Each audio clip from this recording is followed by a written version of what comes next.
Check it out.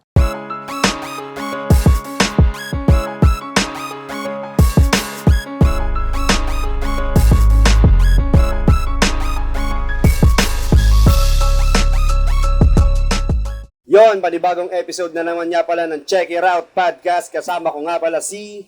Yo, what up? Ako nga pala si Melo Yang ng Godson Forel Blood Players.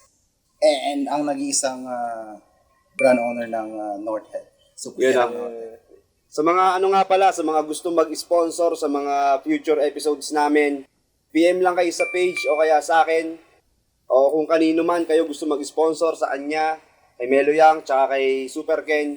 Open pa rin sila tumanggap ng mga sponsors. Tsaka kung gusto nyo magpa-promote, PM lang din kayo sa page. Ilalagay ko yung mga logo nyo dyan all the time. Makikita nyo yan sa intro, sa gitna, tsaka sa dulo. Ayun, ano ba? Ano bang mga sound trip nyo netong mga nakaraan? Ibang mga trip nyo sounds? Yun. Ako kasi, yung mga pinapakinggan ko ngayon, hindi na siya local eh. Kumbaga, pinapakinggan ko ngayon, mga international. Importante rin yun kasi para lumawak din yung taste mo sa music. Kumbaga, doon na rin ako kumukuha ng ng idea. Yung idea ko sa mga next track na gagawin. Ganun, para upgrade. Maganda yun. Marami rin kasing bagong artist sa ibang bansa. Yung pinapakinggan ko ngayon si Stana Gambino. Uy, Tapos naririnig ko yung mga mga type beat doon eh. Si Raz. Yan si Ras. Post Malone. Ikaw, Kuis. speaking of pinapakinggan, recently kasi, nagbalik call center agent tayo. Yan. Shoutout sa mga katrabaho ko sa games. Yan. Yun, no?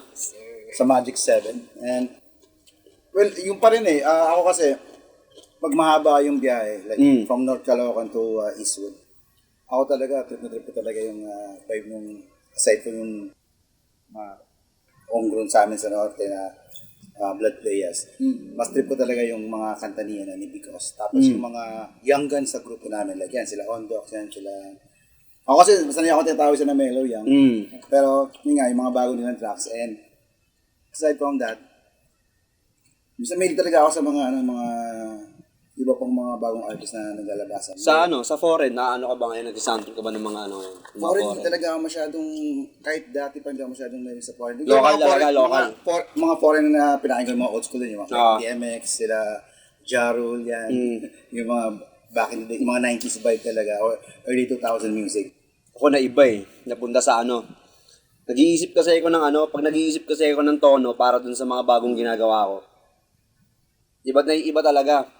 Napupunta ako sa mga rock. Yung iba nga metal eh. Ang layo talaga, iba sa hip-hop. Pero kasi, pag nag-iisip ka ng tono, hindi kasi pwedeng tono ng hip-hop agad yung papakinggan mo. Para sa akin lang kasi pag nagsusulat talaga ako, madalas pala, hindi pala minsan. Hindi talaga ako yung kumakanta ng chorus, pinapakanta ko sa iba. Pero, madalas ako na yung gumagawa. Yan. Kaya, sound trip ng mga 2010s na banda. Yan? Diyan, ano ba yung sinasound trip ko nakaraan? Madalas, Pink. Yan, banda yung Pink. Tapos, sa mga emo-emo na, mga red. Wala bang sample dyan? mga red jumpsuit apparatus, tas yan, may Chemical Romance. Banda. Iba-iba, marami. Basta yung New Found Glory, yan. Yung mga basic lang yung mga tonuhan nila, pero maganda yung flow ng kanta. Kahit sarak kasi, madalas paulit-ulit Pagkatapos ng stanza nila, may refrain, tapos chorus. Sa atin kasi, sa hip-hop, verse tapos chorus, bibihira yung mag-refrain Ang naiiba na lang sa atin, kung may bridge. Kung may bridge yung nakakatulong yun pag gumagawa rin ako. Kasi minsan yung ginagawa ko, hindi rin para sa akin. Tulong din sa mga tropa para pag nagpapasulat ng chorus sa akin ba. Doon ako bumabase, hindi agad sa hip hop. Yun yung mga nagiging reference ko. Banda. Hindi, ano kasi inabot ko kasi nung kahinaan ng hip-hop kasi, kahinaan ng rap, puro yun talaga maririnig mo kahit sa school. May time talaga na puro May team, may time talaga na May ganun. era talaga, no? Oo. May era yung ano. Ngayon, Kasi era sa napasukan kong school dati, makikita mo talaga kung sino lang yung mahihilig sa hip-hop kasi ilan lang yung makikita mong nagsusuot ng maluwag. Halos lahat ng nandun sa school, puro emo. Kundi emo, konyo. Doon pa lang, makikita mo agad sa suot, no? Kung Oo, ano yung trip nila. ganun. Tsaka ilan lang kami nagkakaintindihan. Kupit, ganun, no? Iba nga haba ng bangs nandito. Pero wala ano naman yun, mga tropa rin naman. Yung ganun ba may meaning yun? Yung mga nag-eyeliner? Hindi kasi pagka nag-ano sila, pag yung mga eyeliner parang ano yan yung sa nakikita ko sa kanila yung, siyempre emo. Parang ang lungkot ng mukha nila pag ganun. May team yung ganito. Tapos yung mahaba-habang saman, pag pin nila kasi yung may headbang sila ba? Maiksi yung dito nila, tapos yung bangs lang nila yung mahaba. Tapos undercut. Yung mga ganun, tapos ano yan, batak na batak ng wax ba? Hindi nila na-express yung...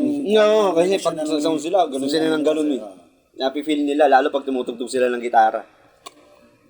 Yun. Tapos, kayo, ano ba? Mga nag-sound trip din ba kayo ng mga ganun?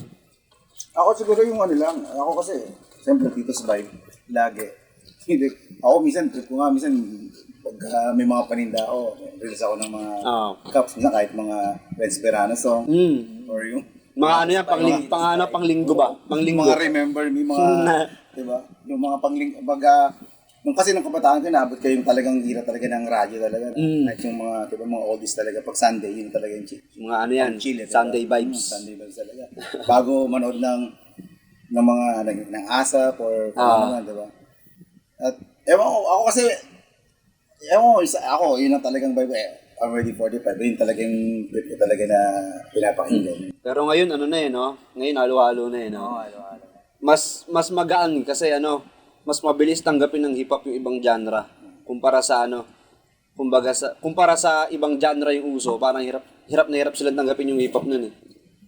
Hirap makalusot, talagang wala makikinig sa'yo, tawanan ka pa.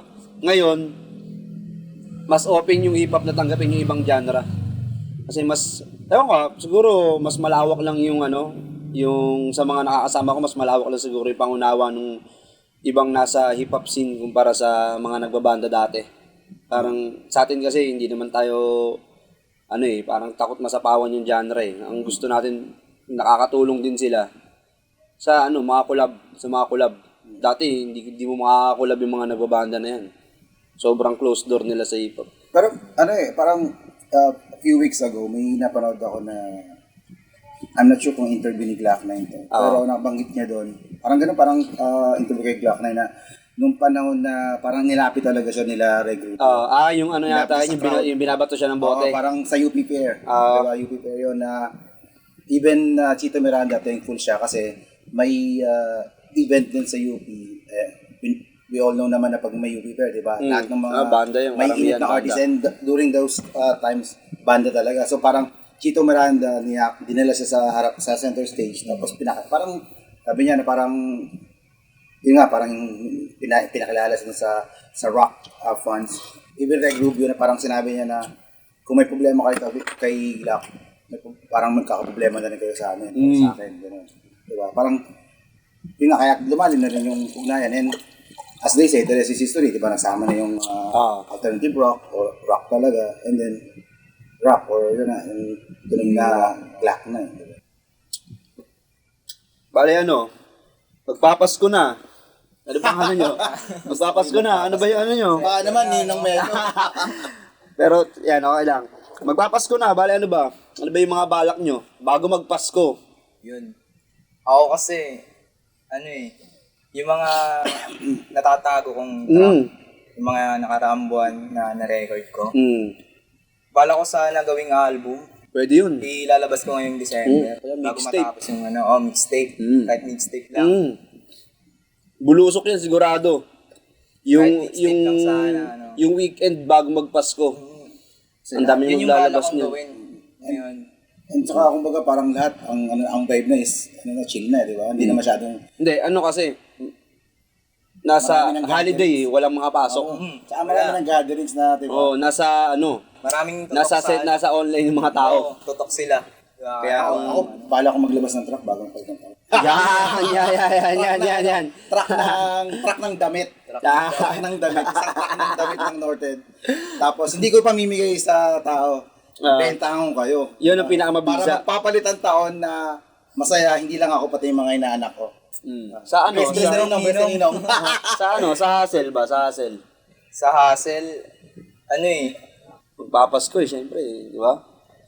syempre, ano kasi may lalabas din kaming ano, na bagong design. Ngayon, bago release ngayong December din. Oy, check out niya na, check out nyo. Ano yan? I-flash namin yan dito sa screen in 5, 4, 3, 2, 1. Ayan na, Ano oh. na yan? Yan. Yung Check brand yan. na yan ha, check out niya yan. Okay, Yan, tuloy. ito yung version 1, no? Yan, oh. Godson. Yan, tapos maglalabas, Bali, may aabangan maglabas pa sila.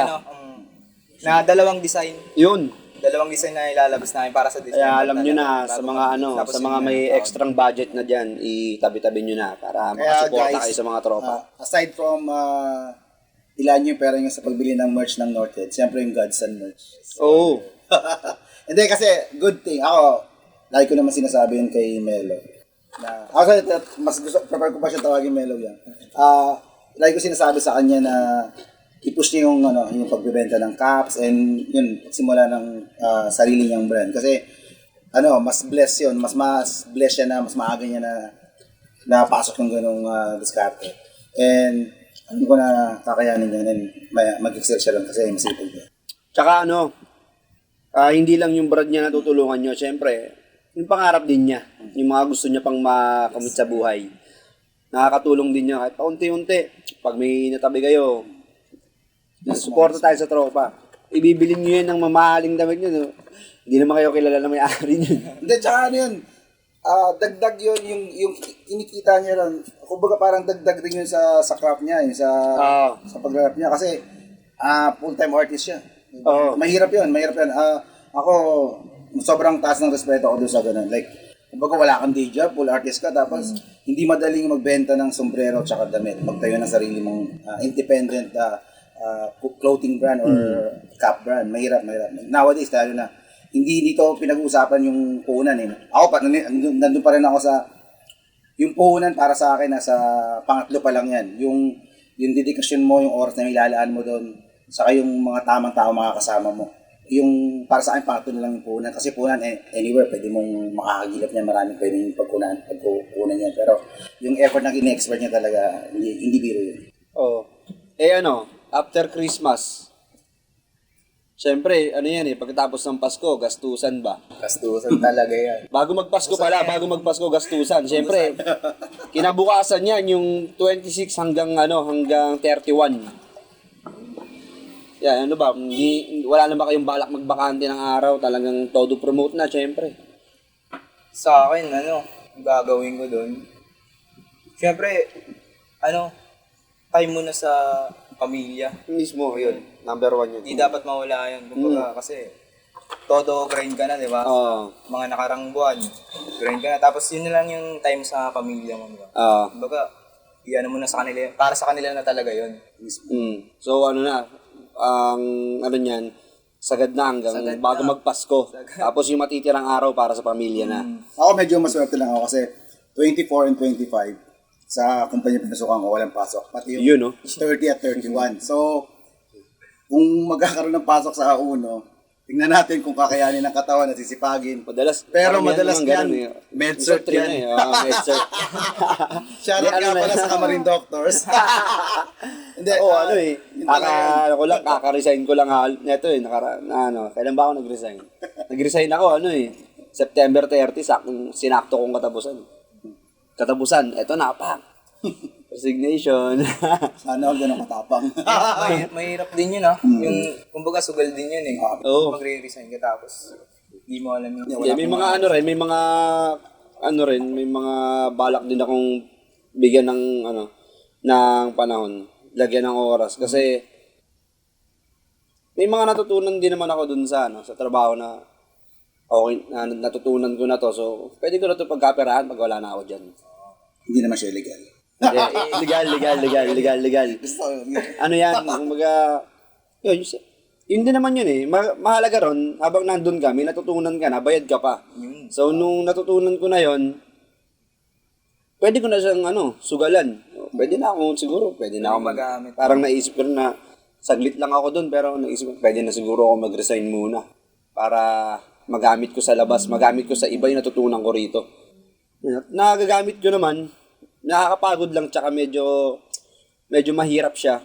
Lalo yung mga lalo yung mga content creation kasi mukha lang naman siya madali pag nakikita mo sa Facebook.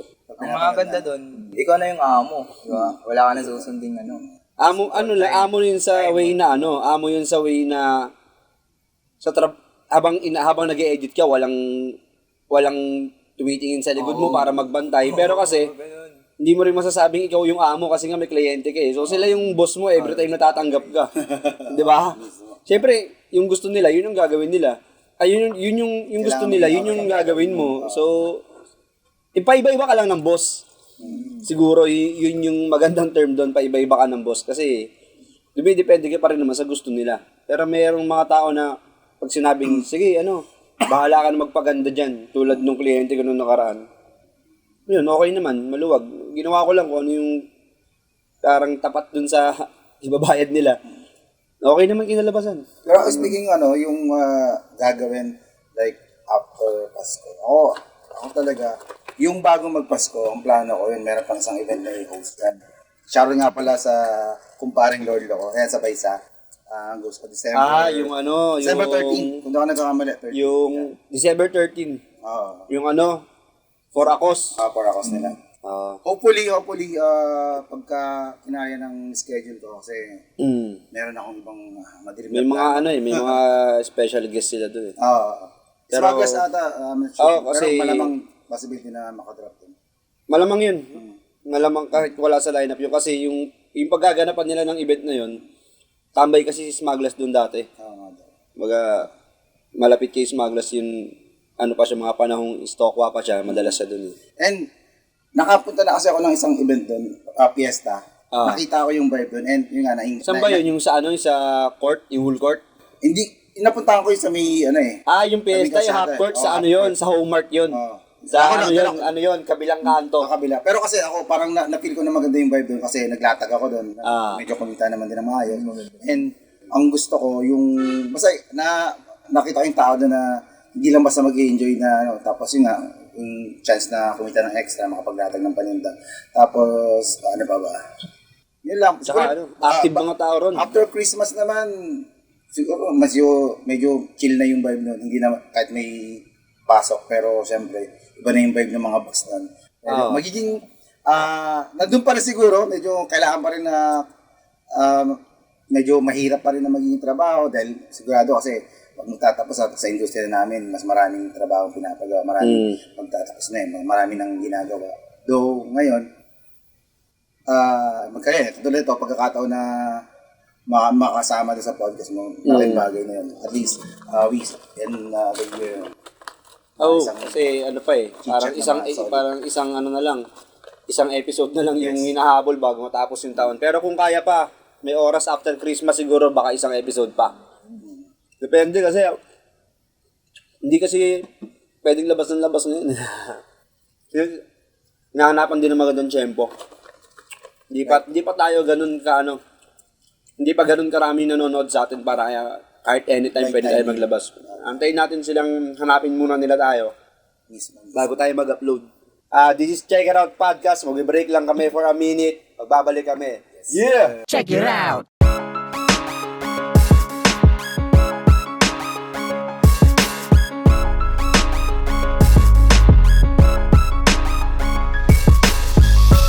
Check it out. Yon, nagbabalik nga pala ulit. Check It Out Podcast. Ako nga pala si Melo. Ikaw nga pala si Melo Yang. Ng isang super ganang Northwest. Yon. Okay, next. Yan, kanina napag-usapan naman natin yung mga plans prior Christmas saka New Year's Eve. Gusto ko lang malaman kung ano yung mga early 2026 na plans nyo or anything na you can share it naman sa sa ating mga manonood? Ikaw. Ako, marami akong plano ngayong 2026. Yun. Tsaka, may lalabas akong MV sa January. Yan Yung pambungan dyan. Yan ang sinasabi ko. Yan, Check it out, check it out. Sa YouTube channel. Yung 23, nakalabas na pala yun sa sa YouTube na visuals niya. Abangan yung MV nun, napakaganda nun. Tapos, directed by How About Visuals yun. Charot. Yan o. Namin, nakalabas na ba yun? Nakalabas na. Yan, visuals. Tsaka, Tsaka, pa-plus namin dyan yung mismong channel niya para hindi kayo naliligaw ng search. Yes, sir. Tsaka, may mga naka-imbak pa ako na yung hindi sa mixtape, yung wala sa mixtape. Yun. Kumbaga pang reserva ko. Pang ano ba? Pang sundot ba? Pansundot. Ilalabas ko yun sa ngayong 2020. Rara-tara talaga ako ngayon sa music. Maganda yun, nakapag-imbak ka na para Yun yung papakawalan mo plano. na lang. Ikaw? Well, marami kasi akong like for example, itong suot ko na version mo ng Bandana Tees. Though, yung mga, yan ito suot kong Bandana Tees, maraming nagre-request. Though hindi ako nagkaroon ng pagkakataon this year na makapag-restock and mailabas yung version nito. Hopefully by first quarter 2026, masabay ko yung ma-release yung version 2 ng Bandana Tees ng Northhead. And then, yung abangan yung NH Big logo ng Northhead. And medyo, inabot na talaga ng peak season and siyempre hindi naman natin maiwasan yun. And para yung makabahan concept ng Northhead, ma-release siya sa exact death anniversary ni Gat Andres. Yung, di ba, may bago kang release. Ito lang, di ba? Yung multi-logo ba yun? Yung multi-logo, yun nga, inabot siya ng peak season. And tanggap naman natin, siyempre, hindi, months na. So, by the end of this year, i-ship na dito sa Pinas yung sample niya. So, makawakan ko na siya, mag-perflex. Talaga? But, yung mass-produced doon, yung mga nag-pre-order, maraming salamat sa mga naunang order na. Hopefully by the end of February, dito na yun. Yun yung bagong papalabas? Oo, yung NH Bandana. Yung madalas kong minamide and pinapost dun sa Iba pa yung multi-logo. Oo. Yung multi-logo nakalabas Yung na yun. multi-logo, yung damit, release na yun. Yun yung talagang, yung first batch na dumating, wala na, sold out na talaga. Isa si Melo yung nagkaroon ng chance ang ma-flex o magkaroon nun. And, siyempre, yung order mo, darating na. Oo nga, siyempre, ano lang yan. Pag may pagkakataon, yung second batch, supporta parating tayo. na talaga siya. So, thankful ako dahil matagal ko Aabot ba? Oo, aabot siya. Ayun. Oo, kasi aabot yun. Bago mag-15, medyo marami-rami ng stocks yun. Okay. Maganda yun. At least, bago magpasko, nandito na.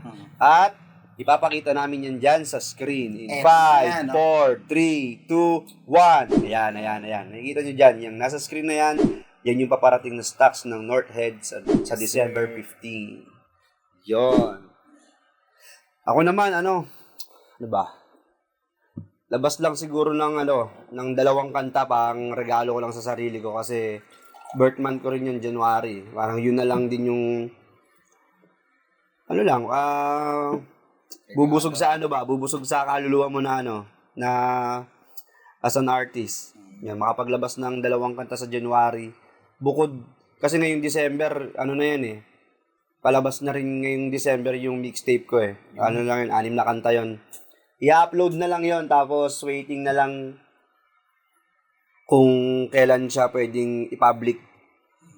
Tapos, 2 kanta sa January, pambungad lang ng taon. Kasi, pagkatapos ng 2 tracks, hindi ko alam kung kailan masusundan. Kasi,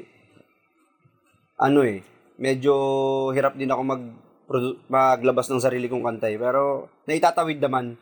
Siguro, more on collabs next year pagka maraming bakanting oras. Pwede. Baka Melo yung tsaka yung the legendary Melo Waits. Baka naman. Pwede naman. Basta mapoproseso natin yan January. Pero yung mga pending ko pang collabs, konti lang naman yun. Ngayong taon, tapusin na rin natin yun. Isisingit ko na. Kasi, baka mag-focus muna next year sa ibang hustle. Para pagdating ng kalahati ng taon ng 2026, may pang sustain ulit sa music. Kasi wala namang nagsusustain sa akin din, bale, self-provide lang din yung sa music. Tsaka yun nga,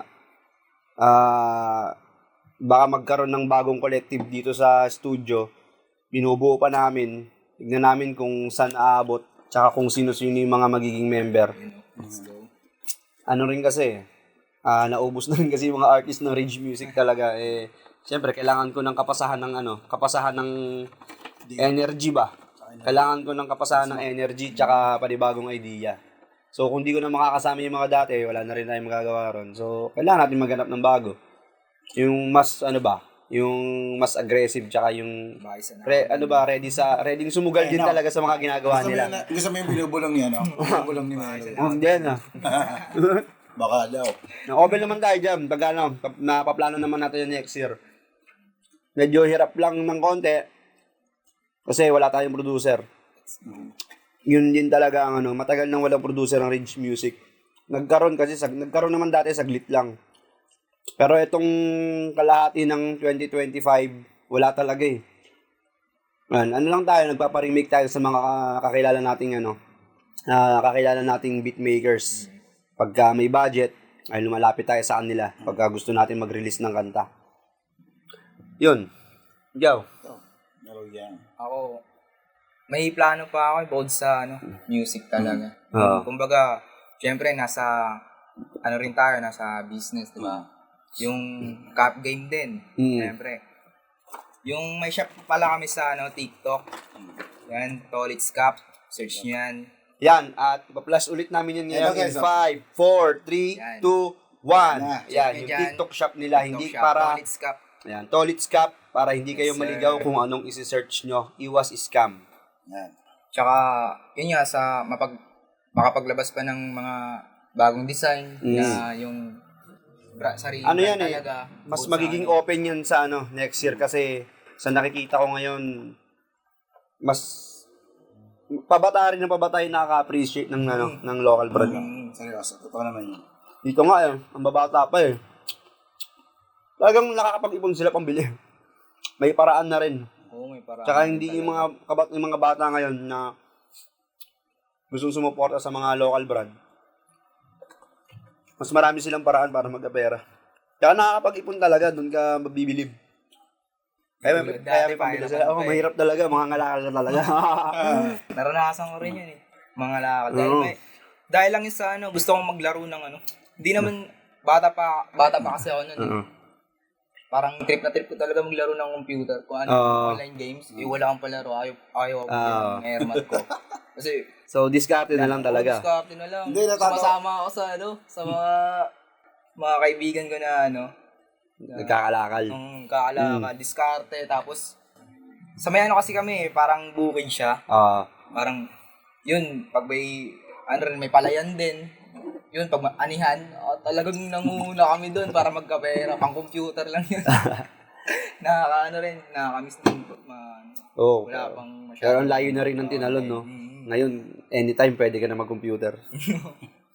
Nandiyan na yung accessibility sa term of teknolohiya nandiyan na. Bali di ba, dyan sa kayo nagiging parte na ng mahabang oras nyo yung paglalabas ng merch. Siyempre, pagmamarket Ano ba yung dyan? Yung mga nagiging aberya? Sa akin, normally, yung talagang mga supplier talaga. Like, share ko na rin, yung dapat mag-release ako ng hoodie. Sawapin na kaninang umaga lang sinabi na sold out na yung gusto ko na klase ng tela at saka yung kulay ng mga hoodies na i-release. So, sad to say, yun nga, hindi na makakapag-release yung ordered itong buwan na to ng hoodie. But, mayroon pa naman pagkakataon sa mga susunod na, papasok ng 2026. Siyempre, hindi naman, para sa akin kasi paglabas ng hoodies, it will be seasonal. And medyo blessed lang din talaga yung ordered kasi pero, all year round nakakapaglabas naman kami ng damit. Ang ko lang is yung gagawa lang talaga. And mahirap kasi na parang sa bagong brand, yung makahanap ka ng so to speak maayos na supplier, yung talagang consistent. And ngayon, medyo blessed ako with the help of Boss Quincy yan, yung gumagawa ng damit ng Nortel. So, pagpasok pa lang ng first quarter, aside from this multi-logo piece, hopefully, yung isa o dalawa pang release malabas. Ayoko muna kasi bagitin dahil baka ma-jinx, baka hindi na matulot. So, at least, meron akong kausap na gagawa na, kumbaga, magiging continuous yung, yung release. And natutuwa ako doon dahil, siyempre hindi lang pala bilang bagong brand owner nagkakaroon ng struggle, even pala yung mga manufacturer, yung mga gumagawa ng damit, may struggle din sila. And, good thing na nagkakabatuhan kami ng positibo ni Rhea na parang, diba, etong taon, matatapos namin ng, definitely, we will end this year strong talaga na makapag-release. And gaya ng lagi kong sinabi, even sa mga My Day ko yun, Pumera, hindi lang para sa pamilya, para sa mga inaanak. Kasi para saan talaga itong December, para sa mga bata talaga, sa mga, kumbaga, inaanak natin. Isip mga pamangkin, isip bata. Pwede rin. Tsaka sa mga mahilig sa bata. Diba? Yun talaga yun. Diba? Parang may gustong bigay na opinion sa abat na sa mahilig sa bata. Oh. Style yan.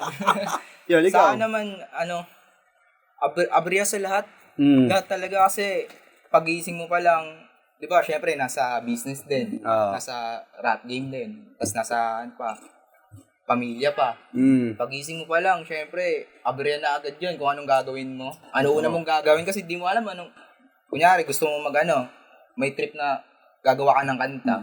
May customer ka na dapat show unahin mo. Oh. Kumbaga, madidili yung gusto mong gawin kanta.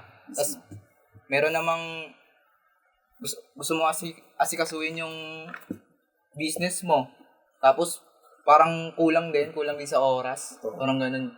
Kumbaga, para sa akin, kulang na yung isang araw sa lahat ng ginagawa ko. Tapos, yung pamilya ko pa. Diba? Yung anak ko rin. Oh. Kailangan kong, syempre, monitor ko rin yun. Diba? Di lang pwedeng rap tapos business tapos wala ka sa pamilya.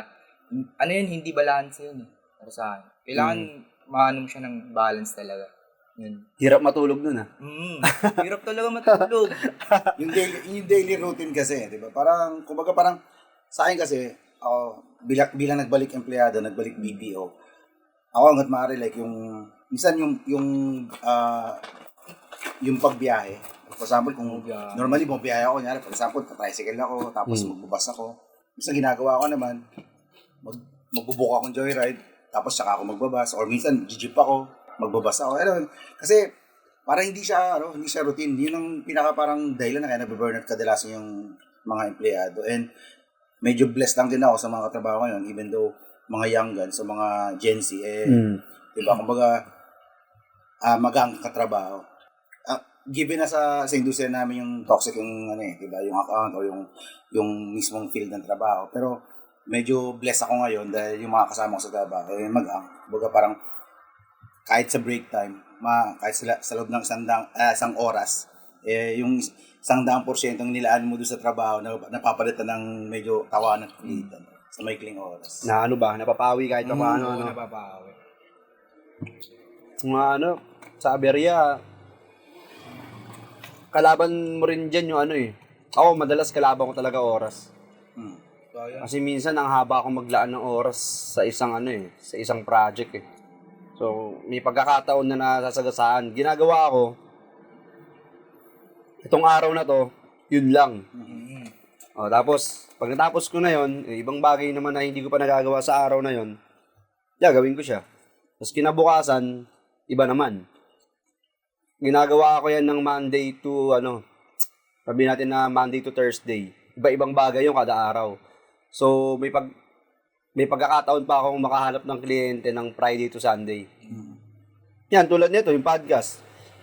Tinapos ko na yung ibang pending ko kagabi. So, mag-i-email lang ako mamayang madaling araw para dun sa mga pending na tracks pa.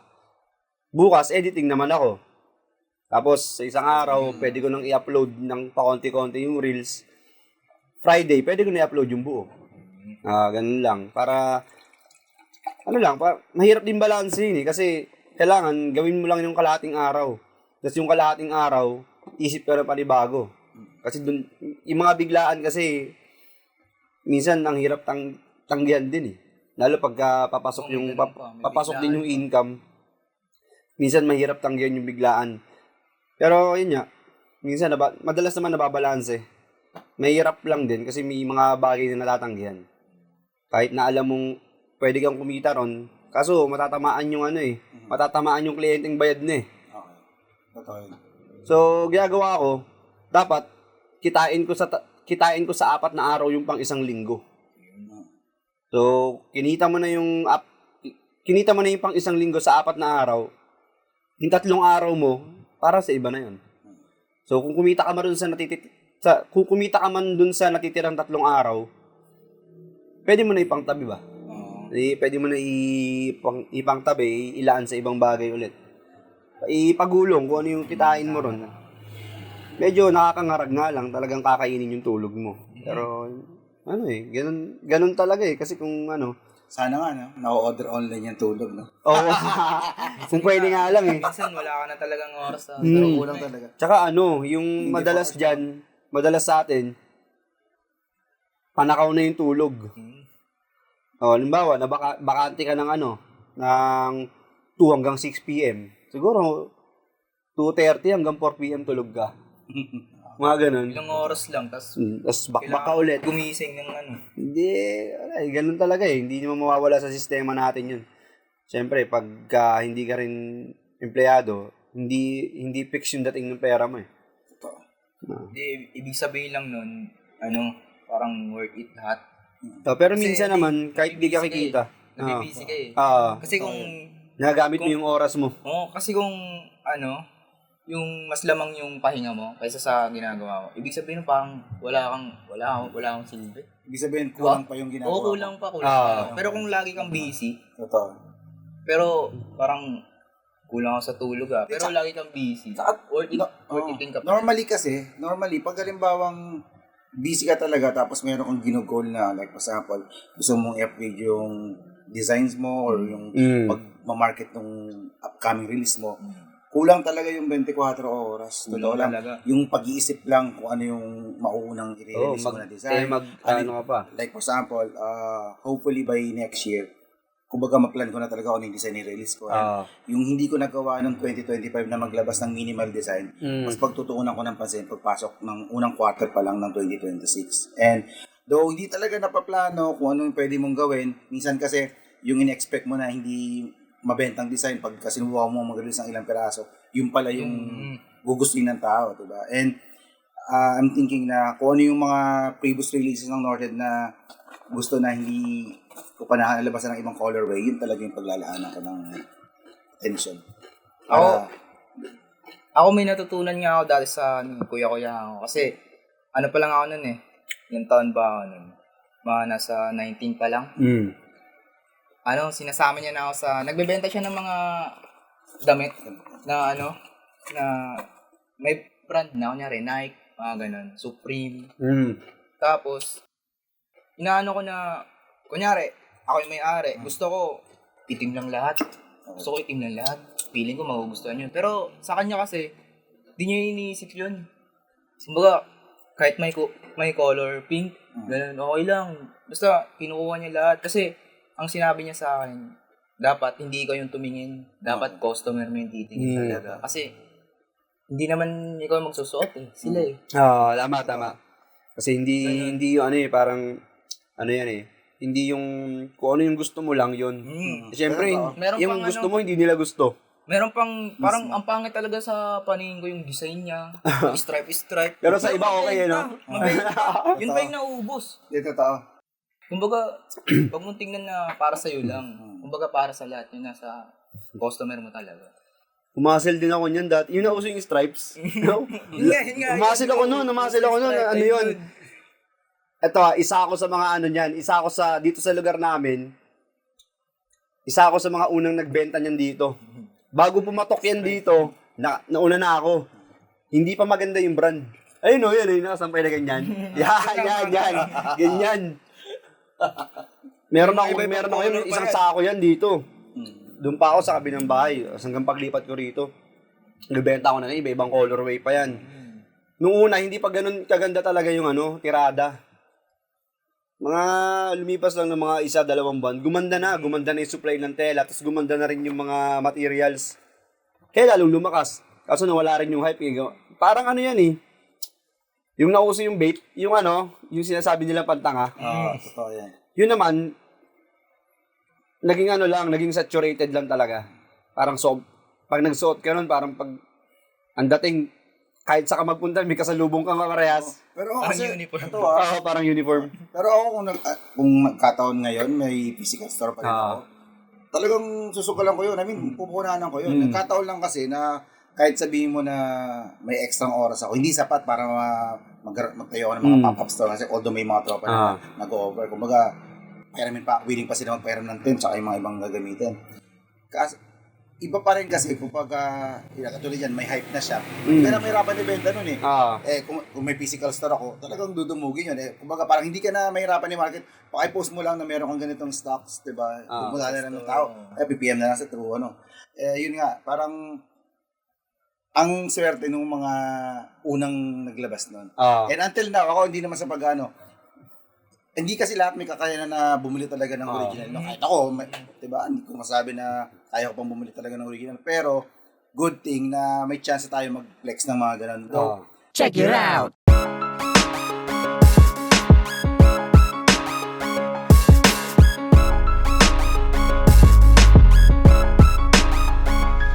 Check it out. Yo, nagbabalik. Check it out podcast nga pala. May hindi inaasang pagkalobat, technical problem. Ako nga pala ulit si Melo. Yeah. Mellow Young. Nag-isang super kaya ng note. Yon. Ito may naisip lang ako, ya. Kasi, Sige. di ba, ngayon ko lang ito naisip eh. Tama yan. Kasi Sige lang. Di ba, new era na ako eh. Siyempre gusto kong malaman na, sa inyo kasi mga old school na kayo. Medyo lang, talaga, medyo. Di ba? Ako kasi magaganda kayo. Paano kayo, yung tanong ko, paano kayo sasabay sa aming mga news? Yan. Ang ganda yan, magandang tanong. Tulad sa music. Sa ganyan, sa music, unang-una dyan, na makakasabay yung quality. Yung quality ng tunog kasi malayo na rin yung tinalo ng tunog ng mixing namin dati sa panahon ngayon. So, nung pagpasok ng new era, iba na yung tunog, iba na rin yung hinahanap na technicality sa kanta, tsaka yung demand ng artist sa tunog. Ano kami niyan? Ang ginawa namin, aral kami ulit. Inaral ulit namin yung pasikot-sikot ng bagong tunog, kung paano magiging kasing tunog ng mga mix ngayon, yung mix namin. Yun, practice ulit makinig ng kanta. Tapos, hingi ng advice. Sa akin kasi wala rin nagturo eh. So, kailangan kong makinig. Tapos, alamin kung ano na ba yung mga bagong ginagamit ngayon. Unang-una kasi dyan, yung ginagamit din talaga. Mas makakasabay ka ganun. Sa lyrics naman, sa kanta, yun pa rin. Kung ano naman yung lyrics dati, yun pa rin naman yun eh. 90s pa lang may nagda-taglish na eh. Meron ng 90s pa lang, yung tawag dyan, yung mga sa rhyming pa lang, meron ng taglish talaga. Nira-rhyme yung English sa Tagalog, Tagalog sa English. Dati na meron nun. Nakakasabay pa rin naman yung ganong style na pag binago yung flow. Pero pagdating sa lyrics, wala naman. Yung pa rin naman eh. Kumbaga, nag-improve lang sa flow, sa quality, tsaka sa mixing. Tapos, kung ilalapat mo naman yung dating tunog pa rin, halimbawa, style ng early 2000 or early 2010, ay mga 2010 era or 2000 to 2005, ilapat mo yun sa mga bagong beat, malalaman mo pa bang old school yun? Hindi na eh. Ganun lang, yun. Mas makakasabay siya in terms of quality. Tapos kung kayang ipasok yung flow sa mga bagong beat, yun pa rin naman eh. Kumbaga, kailangan lang ipasok dun sa mas makabagong tunog. Kung yung lyrics mo old school, ilapat mo yun sa new school na beat, pasok pa rin naman yan eh. Dun, isa pa rin ng babagsakan yan. Yan, nasa quality pa rin talaga. Dun napupunta. Kasi yung mga lyrics naman ng mga new school ngayon, yung mga bago, narinig ko na rin yun dati. Mas creative na lang ngayon kasi mas technical eh. Tsaka syempre, yung demand doon nakikinig, inaabot din, oo. Mga bago ring, naghahanap din sila ng bago, galing dun sa mga luma. So, yung mga luma, kailangan nila mag-adapt. Ano lang naman yun, tanggapan lang. Baga kung ano, yun. And ako, as a local rap fan talaga, siguro sa dekada na ng pakikinig, ano lang eh, kumbaga parang, para sa akin, wala nga dapat talagang, kumbaga parang, question eh, anong mas maganda, old school or new era or new school. Yeah. Wala talaga eh. Para as a fan, kumbaga parang, iba yung ano eh, iba yung skills and, though iba yung, so to speak, genre ng rap, pero, yung atake, pagka pinakinggan mo gaya na sinabi niya nga, di ba? Yung letrahan, siguro mas ano lang, mas parang iba lang yung tunog, makabago lang sa ngayon, yun ang pinakikinggan ng karamihan dahil kabataan. But back in the days, nung mas bata kami, yung mga old school sa tingin nyo, hindi yung talagang gusto namin, di ba? And good thing lang kasi ngayon, sa nagawa ng mga new era, like for example, XB, is that nabuksan talaga nila yung pintuan na mapunta talaga sa mainstream na like, alam natin, di ba, na pag nag-event, ang isang malaking kumpanya, ang una ko ang major artist talaga, hindi na basta hindi na banda lang or pop star or mga sikat na mga solo artist, hindi talaga rap artist talaga. And as a fan, nakita ko yung evolution niya na dekada na parang mas malaki yung oportunidad na buksan. Dati kasi limitado lang yung pwede kang mag-record or pwede kang kailangan nga, diba, na parang meron kang malaking label or meron talagang kilala talaga na connection. Ngayon, sa dulot na rin ng teknolohiya talaga, ng internet, diba, malaki yung chance mo na makapag-record ng kanta, nakikita mo yung mga artist na talaga, na even mga raw talents, na kaya nila, na nakakasabay pa yun. Tsaka ano, mas marami yung bugso ng kanta. Araw-araw yata may nag-upload ng kanta eh. Tapos araw-araw may nakakapag-record. Ano rin, siguro nakasabay din yung dati sa ngayon sa ano, dun nga, sa way kung paano ka makakapag-record. Limbawa ako, old school ako. Wala akong studio, wala akong ganito, ganyan. Eh may cellphone ako. So pwede. Diba? Yun, baga, sa ganung paraan, sa paggamit pa lang, kung ano yung ginagamit ng mga bago ngayon, makakasabay ka na. Hindi ka lang ganun, siyempre, ka-perfect yung quality. Pero, nagagamit mo naman eh. Yun, ako naman as a new school artist. Siyempre, ano eh, yung naabutan ko, bagong tunog na talaga. Siyempre ako, para masabi kong ano, hindi naman para masabi, para makasabay ako. Siyempre, kailangan ko rin makinig. Siyempre. Diba? Hindi porket na nagra-rap ka eh, artist ka na talaga eh. Meron kasi din ibang rapper talaga na hindi ko nilalata. May rapper na sama lang sa isang kanta, parang rapper na ako. Ang gawin yan. Pero di talaga nila alam yung sakripisyo, oras, yung struggle. Yun yung gusto kong matutunan sa mga old school naman na nakakasalamuha na artist din talaga. Siguro, tingin ko dyan sa ano, kung, alimbawa, ako, new school ako, nag-rap na ako ng panahon ng old school, mas old school pa, sabihin natin na early 90s, mga 91 to 95. Nung nag-rap na ako nun, tingin ko, hindi ako tatagal eh. Kasi, wala kang access eh. Una-una, wala kang cellphone. Computer, napakamahal. Mismo. Kahit nga, SIM nga, mahal, di ba? Cellphone, mahal. Hindi ko lang alam kung may YouTube na nun. Saan ka kukuha ng beat mo? Patay ka talaga. So, mas struggle, mas magastos.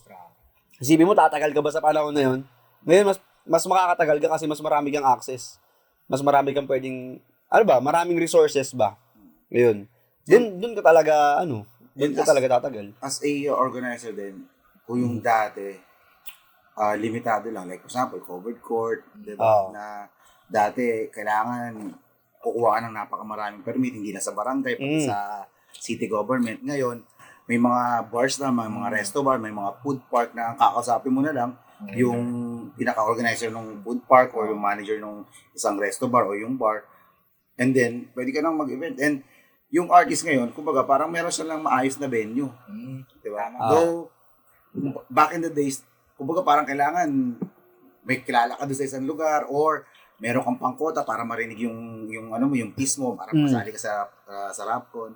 Hindi katulad ngayon na marami kaliwat kanin. Lalo din sa atin sa Norte, kaliwat kanin yung mga events, di ba? Tsaka ano, may mga events na ng weekdays. Tsaka may Dati ano na, weekends lang.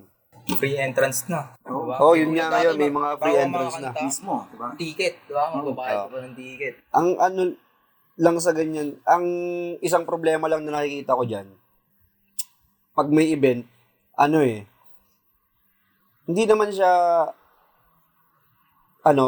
sobrang bigat na problema, minsan nasusolusyon na naman. Yung yung sobra sa lineup. Yan yung nangyayari talaga. No? Yung merong, tawag dito, ang nangyayari Isipin mo yung naka-lineup kasi, lang na yun. kahit sabihin mo, iset mo yung, like, sa bar, ang set na start yung pwede na pumasok around 6, 7 ng gabi. Pero talagang gagaratingan yung mga artists, sumasabay pa yung minsan yung mga ibang, hindi ko naman mga young guns, di ba? Na parang, siyempre, naunawa ako sa appreciate sila na gusto nilang sumalang ng prime time, like around 10, 11 ng gabi, 11. marami ng tao. Pero kasi pag dumating na yung ibang mga artist na kahit pa paano matagal na doon sa eksena, tapos bihirang lumapag, lalo na yung mga biglang wala naman sa poster, biglang susulpot. As an organizer, syempre, mas ipapriority mo yun. And minsan, mahirap ipaliwanag, pero ako, hanggat maaari, kasi syempre, limitado kahit sa bar yan. Pag bar kasi kahit pa paano, makakasalang lahat. Kaya lang, minsan sino yung gustong mauna. Ngayon, pagalingan na ng dahilan. Diba? So, sa akin, yung pinaka-creative na dahilan, nakakalas dyan. Meron nga ako na dyan. Pero na-appreciate ko naman sila, kasi ganito yun, di ba? As an artist, siyempre, alam ko na, they love to perform, di ba? And, kahit Kuya Dap, pag nakikita ko si Kuya Dap na nandun, so sinabi niya na, tol, medyo masama yun muna ako, may patient kami. Pero, once na, nandun na yung na-audiokan na, di ba, nabiro na, kakanta, hindi kasi performer yun di ba? Parang yun yung lives nila, yun yung way of life na nila. Di ba? Kaya, nakakatuwa na, sa mga young guys, ako gusto ko lang naman, bigay mo yung, sa 2 tracks, bigay mo yung solid na performance nyo, yun. Pwede yun. Di ba? The rest, bahala na yung crowd na nandun. Regardless, mapakinggan nila, mapasyakan nila. Ang mahalaga, nabigay mo yung 2 solid na kanta mo sa performance. So, and para sa akin, maganda ng pasimula yun. Magandang, kumbaga, hindi lang yung, naiintindihan ako na minsan maaga ka darating and late ka makakakanta. Pero, gawin yung way yung pagpunta sa mga event na mamingil yung ibang artist. Especially yung mga kuya-kuya na sa eksena. Maniwala kayo may matutunan ng kasala. Akala nyo lang hindi sila approachable, pero once na lumapit kayo dyan, nangamusta kayo, ganito, ganyan. Alam natin yan na minsan sa pagkabata nyo, yung mga tito, mga tita nyo, or mga tatay, nanay nyo, pinakinggan sila and narinig nyo na rin sila, diba? May nakasabay ako one time sa event. Hindi ko matandaan anong event. Hindi ko nababanggitin kung sino. Matindi rin yung ginawa nun Nakasabay ko yun sa labas bago pumasok ng venue. Ako kasi medyo late na ako dumating Dumating yata ako nun mga 10 na or mag-11 PM na. So, syempre, kasarapan na ng event. Itong si Tropa, nakasabay ko sa labas, sa pila, papasok sa venue. Nakakit na kami sa venue ngayon, doon na kami sa rap event. Ongoing yung event. Biglang ang nagsalita na yung organizer na, tinatawag yung kasunod. Tinawag yung Tropa, nakasabay ko sa pila. Ngayon, ang dahilan daw, parang kanina pa raw siya doon sa venue. Kanina pa raw siya, nandun. Kamot talaga ako, pero sa isip-isip ko, lapit na ito. Kasabay lang kita kanina pumasok, sabi mo, kanina ka pa, ang dahilan niya, kanina pa raw siya ron para makakanta na siya. Makasingit ba? Parang yun ang yung technique talaga. Siyempre, ang daming tao ron sa venue, malay ba ang organizer kung nandiyan ka na kanina pa. Pero kasi nakita ko, at kasabay ko pumasok. Alam kong late siya, tanggap ko ng late ako makakanta Okay lang nga kahit di na ako makakanta walang problema, suporta. Yung Tropa talaga matindi Kasabay ko pumasok. Nauna pa rin sa mga nauna sa kanya. Una pa sa first Gusto kayo muna. At meron pa ako last na tanong. Ano sa tingin nyo yung, kunyari, 3 years from now, kumbaga ano yung goal? Ano yung dapat talaga na mangyari para sa inyo? Ako sa brand owner, gusto ko talaga at least consistent na makapag-release every year ng cap. At least 2 to 3 concept or 2 to 3 releases. Regardless kung abroad or dito locally ginawa. And mas makapag sponsor, makapag-abot dun sa mas iba pang artist na hindi lang sa Norte na like for example, sila kay Carl Banayad sa Valenzuela, kay Clodix sa Antipolo or somewhere in Pasig. And even yun, sa Pasig, kila Marshall, kila Happy, yan, ng Batang Quiapo. Oo. Kasi parang sa akin, sa brand owner, parang nakikita ko lang na yung movement nila is parang angkop dun sa gustong puntahan ng brand ko. And syempre, automatic naman na, yan, syempre, yung blood players, nandiyan naman sila consistently na nakasupport dun sa Northhead. Yun lang, kung sa Cap, kasi Northhead talaga, is a Cap brand. So, at least this coming year, consistently makapag-release ako at least 2 to 3. And then, sa damit, yun nga, target is at least minimal. Kasi may mga feedback din ako naririnig dun sa ibang mga potential buyer na yun nga, gusto nila yung minimal design. And yun nga, yung hindi naudlot, na nabanggit ko kanina, naudlot na hoodie, hopefully makapag-release ako mid or third quarter. Yan, check out niyo yan next year. Northhead. Yes, Makabelo. Marami pang ilalabas yan. Ako naman sa next 3 years, siguro next 3 years, ginagawa ko pa rin to. Siguro mas mag-i-improve pa tong setup natin. Hintayin nyo yan. Papunta tayo dyan. Dahan-dahan lang, pinoproseso lang natin. Mahirap kasi biglayin dahil wala naman din nagsusuporta sa atin dito. Pag nakaipon, bili tayo ng gamit. Pagandahin natin yung setup. Tignan natin kung ano pang mangyayari para sa podcast in next 3 years. Yeah. Tapos, sa music, sundot-sundot pa rin kasi para sa akin, na rin investment na rin yung music dahil nagkakaroon din talaga. Kung alam mo lang din yung magiging sistema ng music, kahit hindi tayo ganun kasikat, nagkakaroon pa rin, may money back pa rin naman dyan. So, investment pa rin siya. Passive income pa rin ang music. Hindi lang natin alam kung gaano kabilis yung pasok niyan sa mga susunod na taon. Pero meron. Tapos, bawas oras konti sa studio. Siguro pagka maglalaan na lang ako ng oras tsaka araw. Kung kailan bakante, dun pwede ang studio. Kasi magpo-focus dun sa mga ibang plano kong negosyo. So, may kahati na talaga yung oras. And yun, wala naman tayong ibang hangad. Kumbaga, umasenso tayo pare-parehas Hindi naman yung hangad ko para sa inyo. Mismo. And ako gusto ko marinig yung kay Melio. Aside from 3 years from now, 3 years older siya. Ano yun? Ano yung nakikita niya na maaring ginagawa ng craft niya as an artist and yung kanyang independent brands. Oo. Ako naman, sa music, syempre, kailangan, dapat talaga gumanda pa. Kumbaga, kung ano yung maganda sa akin ngayon, dapat may mas maganda pa doon. I-improve pa yan. Yun. Tapos, tsaka, dapat may sarili na rin ako studio nun. Tapos, marunong na rin ako dapat, kasi artist nga kaya dapat, marunong ka na mag-mix ng sarili mong vocals. Gusto ko rin matutunan yun. Tapos, paggawa ng beat. Kasi, inuunti-unti ko naman. Tapos, sa business naman, sana maging stable lang.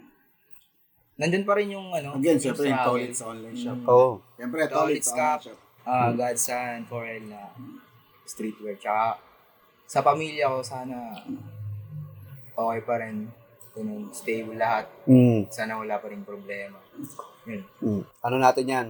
Hangad natin ng yan. Hangad natin ng Manifest. hangad natin ng magandang patutunguhan para dyan. Sa yun, may mga gusto pa ba kayong pasalamatan? Or may mga gusto ba kayong i-shoutout? Ng mga tropa, bago natin makalimutan. Yan. Siyempre, ako gusto lang i-shoutout yung aking mga katrabaho sa Geb's Healthcare Solution. Yun, Magic 7, sila JJ, si Angelo, Jello, si Chestine, si Owen, si Baby Owen, yan. And sino pa ba? Si Charles. And then, syempre, si Bixon.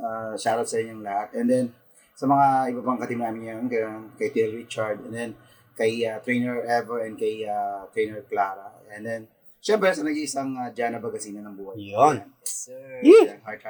And then, syempre, Northhead, huwag nyo kakalimutan. Syempre, Godson, and then Melo Rich Music, salamat sa pagkakataon muli. At syempre, yung aking suot na cap, local built, yan, huwag nyo kalimutan. Syempre, si Papa Jom na rin ang weekday, yan. Yeah. Check nyo yung mga page nila. Ayan, makikita nyo dyan mamaya. Yan, and then, syempre, yung aming hood, sa BS Pyro hood, sa aming OG, kay OG Maak, kay Lady Mamu, and then sa mga veterano namin, kay Willow One, veterano ulo namin, si Raymond Taleb, si M. Lazio, and Paco, right? King Pac, si King Paco, then Willow One, and then si isa? Nakalimutan ba ako? Si Waxilog, yung may alam Waxilog, si Beto Wax, yan. Hopefully, makasama namin siya sa mga susunod na episode. Yes, sir. Ng Get well soon. Check it out. Yes. And shout out lagi sa mga nandiyan na nakasuporta. Hopefully, before the end of this year, makapag-host ng event. Then, makadrop nga sabay sa this coming December 13 with the For Red Akos. Stars. Yan, yung For Akos nila doon. At syempre, yung Waxilog, yung kakalimutan. Yung mga taga-bagong silang, dyan lang yan sa may Phase 8, malapit sa baba ng Jessen, malapit sa Golden Valley. Yan. Ako naman, Godson Forel, syempre. Tapos, Blood Playas. Yeah. Syempre sa SME ko na lagi nakasuporta sa akin. Yeah. So, Sa hood ko, BS Pyro. Sa OG ko, OG Mac, Lady OG Mamu. Tsaka sa mga veterano ko yun, kakabanggit lang ni Daddy Ken. Tapos, sa mga homies, Tolitz Cup. Syempre. Yan, syempre. Tsaka yung sa... mga kasama natin kagabi. Pwede mo yung salamatan. Sa manager ko, Yun, no? sa Yan, no? music, Rebesel KNG. Yan. Panoorin yung vlogger yan. Moto vlogger. Tsaka, syempre, suot ko, Northhead. Yan. Kay Kuya Melo, Rage Music. Yeah. Sa mga gusto nga palang mag-sponsor, promotions, tsaka mga business plug, tsaka logo placement, yan, makikita nyo yung mga logo nyo dyan every time. PM lang kayo sa page kapag trip nyo makita yung mga brand nyo dito sa video namin. Marami pa kaming episode na gaganapin. Siyempre, shoutout nga pala sa mga laging sumusuporta, hindi ko na kayo maisa-isa. Maraming salamat lagi sa inyo dahil kahit pa paano, nadadagdagan kayo pa unti-unti. Kayo yung magiging dahilan kung bakit magtatagal itong ginagawa namin. Yun, sa JC Delights, tapos 1116 Coffee and Pastry, tapos syempre sa Northhead. Yan, marami pang palabas yung Northhead next year, sa mga susunod pang taon. Nabanggit naman kanina. Tapos ipo-flash namin dyan kung ano pa yung mga available nilang merch. Tapos, yun, kita-kits tayo sa mga susunod pang episode. Sana supportahan nyo pa rin kami at wag na wag kayong mawawala dito sa Check It Out Podcast. check it out. Yeah. Yeah. Check it out.